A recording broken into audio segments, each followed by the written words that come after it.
most mothers have gone through the stress of returning to work after having a baby, and the responsibility for childcare falls more on women than men, as we know.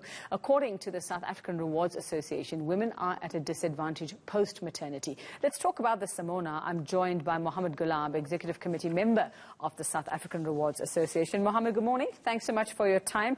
And I suppose, some people will be very excited about this topic, saying it's about time we actually chatted about maternity leave and maternity benefits, or lack of, here in South Africa, because many women here end up feeling like they're being punished for actually having a child. Yeah, so I don't think there is very much a lack of maternity benefits within South Africa. We actually rank far more better than some of the so-called more advanced countries that we may think about. So, for example, the United States has absolutely no maternity benefits under their legal system or under law, whereas South Africa will give an expecting mother or a new mother up to 4 months maternity leave. That means we fall somewhere in the middle of the spectrum, whereas countries in the Scandinavian region may provide maternity leave as much as a whole year, 430 days in some cases. So we're not really bad. Yeah. We are somewhere in the middle of the whole spectrum. All right, though some women do battle, though, especially when it comes to rules around, if you've worked here only for a year, then this is what you've got to do. Or if you decide that you're coming back and then, you want to go into the same position, that might be threatened as well. Also, just what happens to your actual salary. Let's talk about the impact a baby has, or going on that kind of leave, maternity or parental leave, actually has on your salary. So I think that's the interesting part around maternity leave. So very often there's the administrative part behind it, where you would have to do the UIF applications, where the company would facilitate as much as possible. But the long-term effect of taking maternity leave, what research has shown, is that time out of the workforce, and with the child caring responsibilities falling disproportionately on the mother.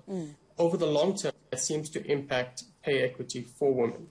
So what that means is, because of the time that they are now sacrificing from work, that the additive impact of that is, over the long term, their salary tends to fall a bit lower than what a man would typically earn within the workplace.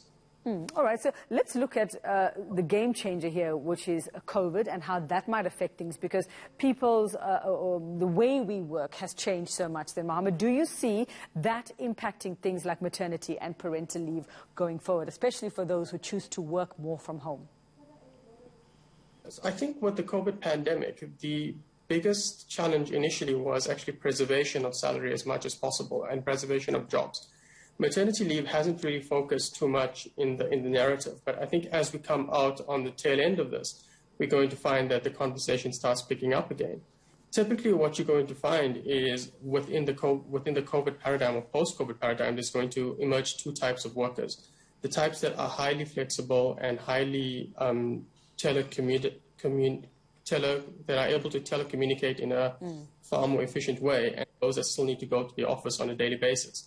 That difference will have great impacts going forward, because the individuals that are more flexible, that can work from home, will be able to theoretically spend more time with their family, more time taking care of children, whereas individuals that still need to pitch up to work on a daily basis, that may impact very differently. So depending on how we come out on how the world looks like in a post-COVID scenario, that impact may vary between different types of employees and different types of individuals. Are we likely to see then sort of drastic changes in leave policies going forward? Are we looking at companies sort of just rejigging, re-looking at how to make this sort of the best possible outcome, or give the best possible conditions then to these mums and dads as well, who have to take time out to be with their babies and children?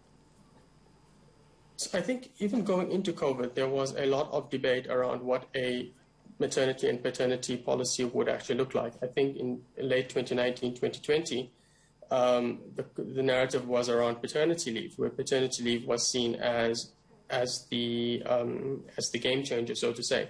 Whereas a lot of research, and specifically again in the Scandinavian countries, has shown that when it comes to pay equity, providing paternity leave has as much benefit.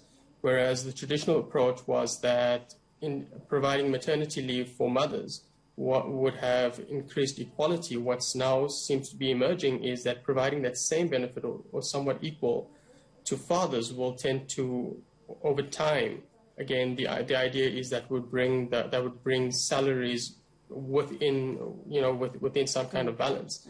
That said, the whole story around maternity leave and paternity leave is just one aspect in a very complicated problem of pay equity within society.